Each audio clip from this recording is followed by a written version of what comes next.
Hello, my dear students and parents. I am CA Sandeep Desada, teaching for CA profession since more than 20 years.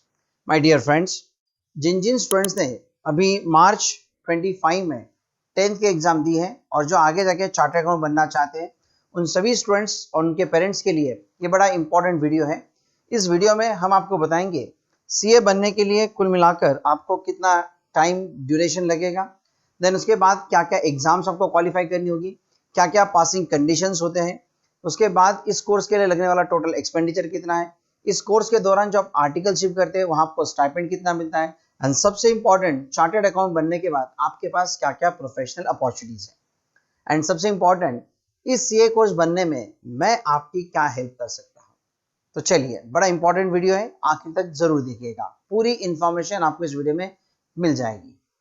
Dear friends, जिस student ने मार्च 25 में 10th के exam दिए, उसके हिसाब से मैं आपको बता दूं,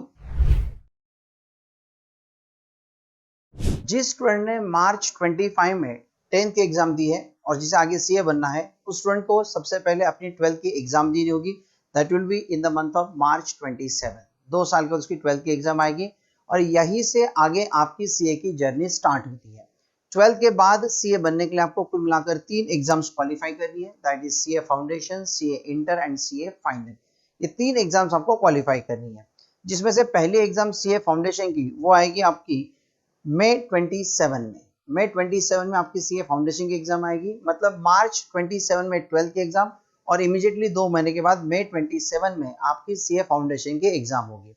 अब इस एग्जाम के लिए आपको सबसे पहले रजिस्ट्रेशन करना पड़ेगा। मतलब जैसे आप कॉलेज में एडमिशन लेते हैं वैसे आपको सीए के लिए एडमिशन लेना पड़ेगा, और ये एडमिशन आपको लेना पड़ता है the institute of chartered accountants of India के पास, और जिसकी आखिरी तारीख है रजिस्ट्रेशन की 31 दिसंबर 2026।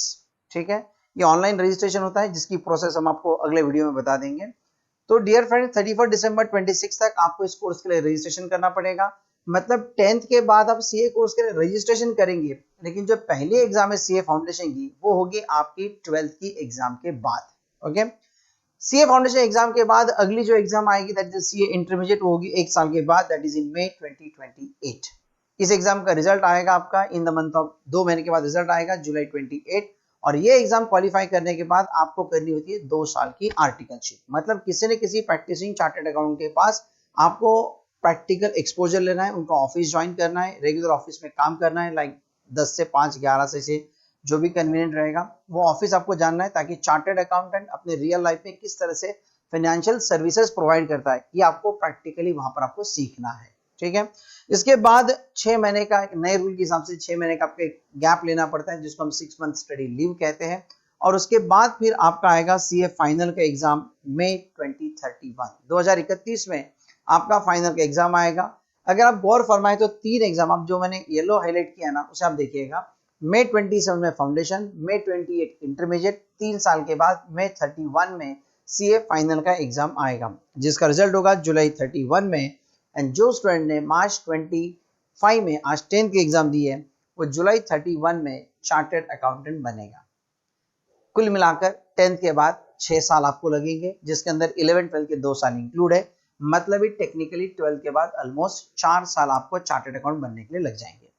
डियर फ्रेंड, साथ साथ में आप बीकॉम भी कर सकते हैं, जो कि मार्च 27 में आपका 12th होगा। उसके बाद आप बीकॉम को भी रजिस्ट्रेशन कर लेंगे। बीकॉम के लिए भी आप एडमिशन लेंगे कॉलेज के लिए, 3 साल में आपका बीकॉम हो जाएगा अप्रैल 2030 में। मतलब ये साइड बाय साइड चलेगा। 12th के बाद एक साइड में आपका फाउंडेशन चलेगा, एक साइड में आपका बीकॉम भी चलेगा। बीकॉम का बहुत टेंशन ना ले सर, उसके लिए ज्यादा पढ़ना नहीं पड़ता। ठीक है, देन अगर आप इंटरेस्टेड है तो आप एमकॉम मतलब पोस्ट ग्रेजुएट भी कर सकते हैं बाय अप्रैल 2032। करना कंपल्सरी नहीं है, लेकिन आप करना चाहो तो कर सकते हो। गौर फरमाइएगा, जुलाई 31 में आप सीए पहले बनते हो, पोस्ट ग्रेजुएट बाद में बनते हो। ठीक है, नाउ अब बात करते हैं सीए कोर्स में आने वाली अलग अलग एग्जाम, जैसे कि आपकी CA foundation, intermediate and CA final. So friends, आपकी जो पहली एग्जाम है सीए फाउंडेशन, जो कि आएगी मई 27 में, इस एग्जाम में आपको कुल मिलाकर 4 पेपर होते हैं और हर पेपर जो होता है वो 100 नंबर्स का है। कुल मिलाकर ये एग्जाम आपकी 400 नंबर की है। इसके अंदर जो सब्जेक्ट्स आपको देने होते हैं, these are accounts, business law, quantitative aptitude मतलब maths, and then business economics. कुल मिलाकर 4 सब्जेक्ट्स हैं। इनमें से जो पहले दो सब्जेक्ट है अकाउंट्स एंड लॉ, ये आपके पूरे डिस्क्रिप्टिव पेपर होते हैं, जहां पर आपको long question, short question, answer the following, practical questions हो सकते हैं जो कि 2, 4, 8, 12 नंबर्स के लिए पूछे जा सकते हैं। ये पेपर आपका 3 घंटे का होता है, जबकि paper number 3 and 4 quantitative aptitude and economics, ये आपका ऑब्जेक्टिव पेपर है, मल्टीपल चॉइस क्वेश्चन, जिसके अंदर एक क्वेश्चन आपको दिया जाएगा और 4 ऑप्शंस होंगे और उसमें से जो करेक्ट है वो आपको सिलेक्ट करना है। अगर आपका आंसर करेक्ट आएगा यू विल गेट 1 मार्क, लेकिन अगर आपका आंसर गलत गया तो in that case there is a negative marking system, और उस केस में एक आंसर अगर आपका गलत जाएगा तो 0.25 नेगेटिव मार्क होता है। मतलब अगर आपके 4 आंसर गलत जाएंगे तो आपको कुल मिलाकर 1 नंबर कटेगा। ओके, और अगर आपने क्वेश्चन को अटेम्प्ट ही नहीं किया तो न होगा +1 ना ही होगा -0.25। तो अगर आपने क्वेश्चन को ड्रॉप कर दिया तो उसका आपके रिजल्ट पर कोई इंपैक्ट नहीं होगा। ये पेपर आपका रहेगा 2 घंटे का, ठीक है, सो बी केयरफुल। देन इसके बाद मई 28 में आपकी आएगी सीए इंटरमीडिएट की एग्जाम। यहाँ पर कुल मिलाकर 6 सब्जेक्ट्स होते हैं, जिनको 2 ग्रुप में डिवाइड किया जाता है as a 3 subjects in each group. Group 1 3 subject, group 2 3 subject. हर पेपर यहाँ पर होता है आपका 100 नंबर का, और दोनों ग्रुप मिलाकर 6 पेपर्स इंटू 100, कुल मिलाकर आपकी 300 ऐसी 600 मार्क्स की एग्जाम होती है। अभी यहाँ पर जो सब्जेक्ट्स आपको होते हैं, in the group 1 there are 3 subjects: advanced accounting, corporate and other laws and taxation। taxation में 50 नंबर का जीएसटी एंड 50 नंबर का इनकम टैक्स, ऐसे 2 पार्ट्स होते हैं। जबकि ग्रुप 2 में जो सब्जेक्ट्स हैं उसके अंदर आपको cost and management accounting, auditing and ethics, financial management and strategic management. तो यहाँ पर भी financial management and strategic management, ये 2 पेपर्स आपको 50-50 के कुल मिलाकर 100 नंबर्स को होते हैं। डियर फ्रेंड्स, यहाँ पर जो एग्जाम का जो पैटर्न होता है ये 70-30 होता है। मतलब ऑल 6 पेपर्स में, हर पेपर में आपको 70 नंबर के डिस्क्रिप्टिव क्वेश्चंस रहेंगे, आंसर रहेंगे, प्रैक्टिकल क्वेश्चंस रहेंगे, एंड 30 मार्क्स का रहेगा एमसीक्यू, मल्टीपल चॉइस क्वेश्चन, ठीक है। तो 70 मार्क का आपको डिस्क्रिप्टिव रहेगा, 30 मार्क्स का एमसीक्यू रहेगा, लेकिन यहाँ पर एमसीक्यू में आपका नेगेटिव पैटर्न नहीं होता है। तो यहाँ अगर आपका आंसर गलत भी गया तो इसके अंदर आपके मार्क्स नहीं कटेंगे, ठीक है। देन जैसा आपका सीए इंटर के 6 सब्जेक्ट्स है जो कि 2 ग्रुप में डिवाइडेड है, फाइनल में भी आपको इसी तरह से 6 सब्जेक्ट्स रहेंगे जो कि 3-3 सब्जेक्ट्स में डिवाइडेड होते हैं, और यहाँ पर जो सब्जेक्ट्स आपके फाइनल में होते हैं ये वही सब्जेक्ट्स हैं जो कि आपको सीए इंटर में है, तो उनके नाम थोड़े बहुत चेंज हो जाते हैं, और यही सब्जेक्ट आपको एडवांस लेवल पर आते हैं सीए फाइनल में। और फिर उस एग्जाम का रिजल्ट आएगा आपका जुलाई 31, and by July 31 you will be chartered accountant. CA course को लगने वाले टोटल ड्यूरेशन और अलग अलग एग्जाम के बाद अब सबसे इंपॉर्टेंट बात करते हैं सीए कोर्स के लिए पासिंग कंडीशंस क्या क्या होती है। तो जो तीनों एग्जाम्स है, CA foundation, inter and final, इन तीनों के लिए जो पासिंग कंडीशन है इट इज हर सब्जेक्ट में आपको मिलना चाहिए 40 marks and aggregate must be 50%। हर सब्जेक्ट में आपको 40 मार्क्स मिलना चाहिए, और जो आपने एग्जाम दी है उस टोटल एग्जाम की जो नंबर ऑफ मार्क्स है उसके 50% आपका एग्रीगेट होना चाहिए। अब इस बात को एक उदाहरण से मैं आपको समझाता हूँ। Let's say for example foundation, जहां पर आपको 4 पेपर्स होते हैं, इन दैट 4 पेपर्स, मान लीजिए किसी स्टूडेंट को जो चारों सब्जेक्ट्स है 1 2 3 4, इन सभी सब्जेक्ट में मार्क्स मिलते हैं लेट्स से 45 45 45 45, सो कुल मिलाकर टोटल होगी आपकी 180। Now please check passing condition क्या है। पहली कंडीशन है that you should score minimum 40 marks in every paper. हर सब्जेक्ट में आपको 40 नंबर आने चाहिए। तो यहाँ पर आपको मार्क्स मिले 45 45 45 45, इसका मतलब हर पेपर में 40 नंबर तो आ गए, मतलब सब्जेक्ट वाइज आप पास हो गए। बट आगे सेकंड कंडीशन है एग्रीगेट मस्ट बी 50%, एटलीस्ट 50%। अब क्योंकि फाउंडेशन की एग्जाम आपके 400 नंबर की है कुल मिलाकर, तो 400 का 50% मतलब 200 मार्क्स आपको मिनिमम चाहिए, जबकि आपकी टोटल है 180। इसका मतलब सब्जेक्ट वाइज तो आप पास हो गए लेकिन एग्रीगेट में आप फेल हो गए। इसी का मतलब यहाँ पर स्टूडेंट हो जाता है फेल, और 4 महीने के बाद फाउंडेशन की एग्जाम फिर से आएगी, वहां पर उसे चारों पेपर फिर से देने होंगे। सो कंडीशन है सभी सब्जेक्ट में 40 भी आना चाहिए लेकिन टोटल 200 होना चाहिए। Take another example, let's say किसी स्टूडेंट्स को मार्क्स है 55, 55, 55, 39, टोटल हो गया इसका 204, 204 नंबर हो गए। क्या इस केस में स्टूडेंट पास हो गया? आप कहेंगे पास हो गया, क्योंकि टोटल 200 चाहिए, 204 हो गया। एग्रीगेट में तो पास है, बट इंडिविजुअल सब्जेक्ट का भी एक बार आप देख ले। इंडिविजुअल सब्जेक्ट में मार्क्स है 55, 55, 55, यहाँ तो प्रॉब्लम नहीं है, लेकिन fourth subject where you score 39 which is below 40, तो हर सब्जेक्ट में जो मिनिमम 40 चाहिए वो कंडीशन यहाँ पर वायलेट हो गई। इसलिए यहाँ पर स्टूडेंट एग्रीगेट में पास हो गया, लेकिन इंडिविजुअल सब्जेक्ट में फेल होने की वजह से स्टूडेंट ओवरऑल फेल होता है, उसे अगली बार एग्जाम फिर से सभी सब्जेक्ट फिर से देने होंगे। So this is what passing condition for CA foundation. Same condition CA inter and CA final है, बस वहां पर एक छोटा सा चेंज ऐसा है क्योंकि सीए इंटर और फाइनल में हर एक ग्रुप आपका 300-300 नंबर का है, तो हर सब्जेक्ट में मिनिमम 40 तो लगेगा पासिंग के लिए, but aggregate will be 150, 150 mark का पासिंग कंडीशन रहेगा। इंटर और फाइनल में एक चीज का प्रिविलेज बेनिफिट आपको मिलता है कि अगर समझो स्टूडेंट फेल भी हो गया, लेकिन अगर उसे किसी सब्जेक्ट में 60 या 60 से ज्यादा नंबर्स हैं, तो फिर वो सब्जेक्ट उसका एग्जम्प्ट हो जाता है, वो सब्जेक्ट उसे वापस देना नहीं पड़ेगा। अगले एग्जाम में उसे सिर्फ जो बाकी सब्जेक्ट जिसमें उसको बिलो 60 था उतने ही सब्जेक्ट उसे देने पड़ेंगे। ध्यान रहे, ये जो एग्जामिशन मिलता है अबाउट 60 मार्क्स वाला, ये सिर्फ इंटर और फाइनल के लिए है, ये फाउंडेशन के लिए नहीं होता। Now after total duration, exams and passing condition के बाद बात करते हैं सबसे इंपॉर्टेंट फैक्टर की, दैट इज एक्सपेंसेस। सीए बनने के लिए कुल मिलाकर कितना खर्चा आएगा? तो चलिए एग्जाम वाइज अगर हम बात करें तो सबसे पहले एग्जाम आपकी फाउंडेशन, इसके लिए आपको करना पड़ेगा रजिस्ट्रेशन। ये ऑनलाइन रजिस्ट्रेशन होता है आईसीआई के पास, जिसकी फीस होती है ₹9,000। इसके बाद आपको इसका एग्जाम का फॉर्म भरना पड़ेगा, जिसकी फीस होती है 1,500। कुल मिलाकर आपका सीए फाउंडेशन का खर्चा होता है 10,500 रुपीज। फाउंडेशन पास होने के बाद आपको सीए इंटर के लिए रजिस्ट्रेशन करना पड़ेगा, जहां पर आपको फीस देनी होगी फिर से 18,000। उसके बाद एग्जाम फीस होती है 2,700। उसके बाद आईसीआई द्वारा एक कोर्स चलाया जाता है ICITSS, integrated course on information technology and soft skill, इसकी फीस होती है 13,500। ये कोर्स क्या होता है कि इंटर एग्जाम पास होने के बाद आपको जो आर्टिकलशिप करनी पड़ती है, तो जब आप ऑफिस में काम करेंगे तो आपको कंप्यूटर का बेसिक नॉलेज आपको होना चाहिए, क्योंकि अब काम मैनुअल नहीं होता है, सारी चीजें कंप्यूटराइज्ड होती है। तो इसके अंदर आपको बेसिक कंप्यूटर नॉलेज, जैसे कि आपको टैली यूज करते आना चाहिए, एक्सेल यूज करते आना चाहिए, पावर पॉइंट है, वर्ड है, तो ये बेसिक चीज आपको यूज करते आनी चाहिए। उसके बाद जब आप ऑफिस में काम करते हैं, हालांकि कंप्यूटर के बारे में एक चीज और बता दूं कि आपसे ये एक्सपेक्टेड नहीं है कि कल चल के अगर आपका कीपैड खराब हो जाए तो उसको कैसे रिपेयर करना या फिर सॉफ्टवेयर डेवलप करना, वो नहीं है। ऑफिस में जो काम करने के लिए जो बेसिक नॉलेज आपको होना चाहिए वो यहाँ पर आपको दिया जाता है।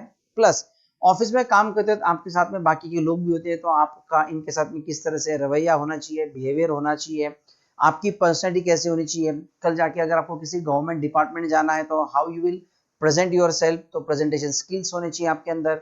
सीए बनने के बाद जब आप इंटरव्यू के लिए जाएगा तो इंटरव्यू टेक्निक्स क्या होती है, how to prepare your CV, ये जो बेसिक पर्सनैलिटी डेवलपमेंट की जो चीजें होती है वो यहाँ पर दी जाती है। ये आईसीआई द्वारा अपने ब्रांचेस में ये कोर्स लिया जाता है। ICI is having more than 160 branches all over India. तो ये 1 महीने का कोर्स होता है, इसकी सिंपल सी एग्जाम होती है जो कि इजीली पास हो जाते हैं बच्चे। तो इसकी फीस होती है 13,500। तो कुल मिलाकर सीए इंटर का खर्चा होता है 34,200। इंटर पास होने के बाद आपको फिर से सीए फाइनल के लिए रजिस्ट्रेशन करना पड़ेगा, जिसकी फीस होगी 22,000। एग्जाम के लिए फीस होगी 3,300। फिर ये जो ICITSS है, इसी का एडवांस वर्जन होता है जो कि सीए फाइनल में फिर से आईसीआई द्वारा लिया जाता है, जिसकी फीस होती है 14,500। कुल मिलाकर फाइनल की फीस होती है 39,800। सो ओवरऑल अगर आप सबका टोटल लगा दें तो total fees comes to 84,500। So I can say it's रफली around 85,000 including study material. Dear friends, foundation के 4 सब्जेक्ट, इंटर के 6 और फाइनल के 6, कुल मिलाकर जो 16 सब्जेक्ट्स हैं, इन सभी सब्जेक्ट के बहुत ही बढ़िया क्वालिटेटिव मटेरियल आईसीआई आपको फ्री ऑफ कॉस्ट देती है। रजिस्ट्रेशन करने के बाद सभी सब्जेक्ट के बड़ा बढ़िया सा क्वालिटेटिव स्टडी मटेरियल आईसीआई आपको घर पे भेज देता है। ठीक है, आईसीआई कहता है बस आपने रजिस्ट्रेशन किया, हमने आपको बुक्स भेज दिए, बुक्स को खोलिए, पढ़िए, एग्जाम दीजिएगा, पास हो जाइए, अगले कोर्स के लिए रजिस्ट्रेशन कर ले। आईसेक कहीं नहीं कहता है कि कहीं पर जाके आपको कोचिंग क्लासेस करने की जरूरत है। हालांकि ये बात अलग है कि क्योंकि सब्जेक्ट्स डिफिकल्ट होते हैं तो क्लासेस की आवश्यकता पड़ती है, बट आईसेक कहीं नहीं कहता है कि आपको क्लासेस करनी चाहिए। सो कुल मिलाकर सीए बनने का एक्चुअल में खर्चा जो है it is around 85,000 rupees. Do remember, इस कोर्स के अंदर किसी तरह का कोई भी कास्टिज्म नहीं है, मतलब इसके अंदर जाति के बेसिस पर कोई रिजर्वेशन नहीं है। Second thing, girls and boys को लेकर भी कोई डिस्क्रिमिनेशन नहीं है, गर्ल्स के लिए अलग फीस है, बॉयज के लिए अलग, ऐसा कुछ भी नहीं है। सीए कोर्स के अंदर हर स्टूडेंट को रजिस्ट्रेशन अलाउड है, जिसमें काबिलियत होगी, जो मेहनत करेगा, जो डेडिकेटेड रहेगा, डिटरमिन रहेगा, फर्म रहेगा, मेहनत करेगा, वो स्टूडेंट चार्टर्ड अकाउंटेंट जरूर बनेगा। चलिए, एक्सपेंसेस की तो बात हो गई, अब बात करते हैं स्टाइपेंड की। स्टाइपेंड मतलब जो आप सीए के ऑफिस में 2 साल आर्टिकलशिप करते हैं उसके अंदर आपको क्या मिलता है। ओके, तो अगर मान लीजिए कोई भी सिटी जिसका पॉपुलेशन 4 लाख से ज्यादा लेकिन 20 लाख से कम है, ऐसे सिटी में अगर आप आर्टिकलशिप करते हैं तो आपको पहले साल हर महीना 3000 एंड सेकेंड ईयर हर महीना 4000। इसका मतलब पहले साल कुल मिलाकर 36,000 एंड सेकेंड ईयर में 48,000, ऐसा आपको मिनिमम 84,000 आपको स्टाइपेंड मिलता है काम करने के बदले। अगर सिटी बड़ी है तो ऑटोमेटिकली ये फीस भी आपकी, ये स्टाइपेंड की अमाउंट भी आईसेक की गाइडलाइन के हिसाब से बढ़ जाती है, बट मिनिमम 3,000 एंड 4,000 तो आपको मिलेगा ही मिलेगा। अब स्टाइपेंड के बाद सबसे इंपॉर्टेंट बात होती है सर किसी भी कोर्स करने के बाद इससे आपको मिलने वाली प्रोफेशनल अपॉर्चुनिटीज की। तो चार्टर्ड अकाउंटेंट बनने के बाद हमारे पास क्या क्या प्रोफेशनल अपॉर्चुनिटीज होती है। सीए बनने के बाद आप 2 तरीके से आपके पास अपॉर्चुनिटीज है। एक है आप किसी कंपनी में ज्वाइन कर सकते हैं जहां पर आप फाइनेंशियल या फिर अकाउंट्स हेड, अकाउंट्स डिपार्टमेंट में आप काम करते हो। देखिए, जहां पर भी चार्टर्ड अकाउंटेंट, जहां पर भी पैसा है वहां चार्टर्ड अकाउंटेंट चाहिए। कोई भी कंपनी, कोई भी संस्था बगैर पैसे की चलती नहीं है, तो उसका पूरा फाइनेंस अकाउंट्स देखने के लिए ढंग के फाइनेंशियल क्वालिफाइड एक्सपर्ट्स लोग चाहिए, जो कि चार्टर्ड अकाउंटेंट होता है। ठीक है, सेकंड ऑप्शन है चार्टर्ड अकाउंटेंट अपनी खुद की प्रैक्टिस कर सकता है, जहां पर वो कई तरह के फाइनेंशियल सर्विसेज दे सकता है, like financial services on taxation, GST, then you can provide consultancy on project finance, fraud detection and forensic audit। जो आजकल व्हाइट कॉलर जो फाइनेंशियल फ्रॉड्स होते हैं उसको डिटेक्ट करने का भी काम चार्टर्ड अकाउंट करता है, पोर्टफोलियो मैनेजमेंट, इस तरह से कई तरह की फाइनेंशियल सर्विसेज चार्टर्ड अकाउंटेंट दे सकता है। So there are lot of opportunities available for chartered accountant. चलिए, अब तक आपने ये तो समझ के लिया कि सीए कोर्स के लिए टोटल ड्यूरेशन कितना है, एक्सपेंसेस कितने हैं, क्या क्या एग्जाम्स हैं, पासिंग कंडीशंस क्या है, स्टाइपेंड कितना मिलेगा, फ्यूचर में प्रोफेशनल अपॉर्चुनिटीज क्या होगी। सबसे इंपॉर्टेंट है कि सर अगर हमें सीए बनना है तो हमें आज से क्या तैयारी करनी होगी। सो डियर स्टूडेंट्स, देखिए आपको जो पहले एग्जाम देनी है इट इज फाउंडेशन, जो कि आपको देनी है मई 27 में। ठीक है, और इस फाउंडेशन एग्जाम के लिए जो सब्जेक्ट्स है वो है accounts, maths, eco and law. तो मई 27 में जो एग्जाम देनी है, तो अभी जो 2 साल है इसमें हमको क्या करना है। सबसे पहले आपको 11th-12th कॉमर्स में एडमिशन लेना है। 11th-12th में आप कहीं पर भी अगर एडमिशन लेंगे तो जो सब्जेक्ट्स आपको होते हैं 11th-12th में, these are normally accounts, maths, economics, OCM मतलब organisation of commerce and management, कुछ जगह पर इसको ही बिजनेस स्टडीज भी कहा जाता है, इंग्लिश एंड IT। तो IT की जगह कुछ कॉलेजेस में आपको हिंदी या फिर कोई लोकल लैंग्वेज भी हो सकती है। इंपॉर्टेंट बात है दोनों तरफ के पहले 3 सब्जेक्ट्स। फाउंडेशन के अंदर अकाउंट्स, मैथ्स, इको, ये जो सब्जेक्ट है यही सब्जेक्ट आपको 11th-12th में भी है, अकाउंट्स, मैथ्स एंड इको। तो इनका जो सिलेबस है, क्योंकि मैं 11th-12th को भी पढ़ाता हूँ, सीए फाउंडेशन को भी पढ़ाता हूँ, सीए इंटर को भी पढ़ाता हूँ, तो सिलेबस मैं बहुत अच्छे से जानता हूँ। 11th-12th का अकाउंट्स, मैथ्स और इको का जो सब्जेक्ट है, जो सिलेबस है, यही सिलेबस सीए फाउंडेशन की एग्जाम में आपको होता है। यकीनन सीए फाउंडेशन का जो टोटल सिलेबस है उसका ऑलमोस्ट 70 to 80% सिलेबस आपका 11th-12th का ही as it is at a advance level पर है। इसका मतलब जिसको आगे सीए फाउंडेशन करना है वो 11th-12th में ये 3 सब्जेक्ट को बहुत अच्छे से तैयार करें। अगर ये सब्जेक्ट आपने अच्छे से तैयार कर लिए तो यही आपका सीए फाउंडेशन का ऑलमोस्ट 60 to 70% काम हो जाएगा। कुछ एडिशनल सिलेबस आपको फाउंडेशन में जरूर होता है। इसलिए ज़रूरी है कि 11th-12th आप बहुत अच्छे से और ईमानदारी से करें। इसमें मैं आपकी हेल्प कर सकता हूँ। We provide coaching facilities for 11th-12th commerce as well as CA Foundation under one roof. Dear students, हमारे यहाँ पर ऑलमोस्ट सभी सब्जेक्ट के लिए चार्टर्ड अकाउंटेंट फैकल्टीज हैं और हमारे पास 11th-12th commerce college and class सब कुछ एक साथ में होता है, साथ साथ में सीए फाउंडेशन भी होता है। मतलब 11th से ही आपकी सीए फाउंडेशन की ग्रूमिंग होती है, तैयारी होती है।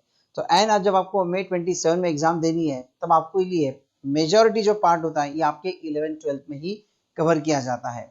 तो हम लोग 11th-12th के साथ साथ में सीए, इसके बजाय सीए के साथ साथ में ही 11th-12th की तैयारी कराते हैं।